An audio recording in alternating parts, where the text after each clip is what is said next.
Father Lourdino Pereira, a devoted servant of God, left an indelible mark on the hearts of those who knew him.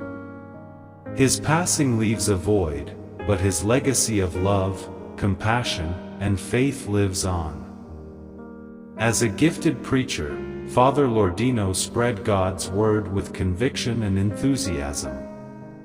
His warm smile and welcoming nature made everyone feel at home.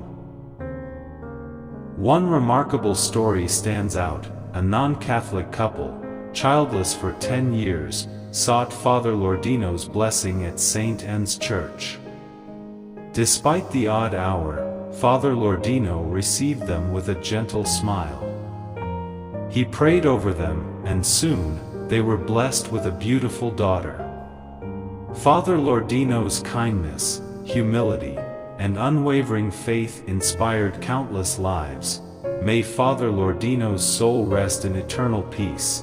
May his legacy inspire us to live with love, kindness, and faith. May his memory be a blessing to all who knew him. Amen.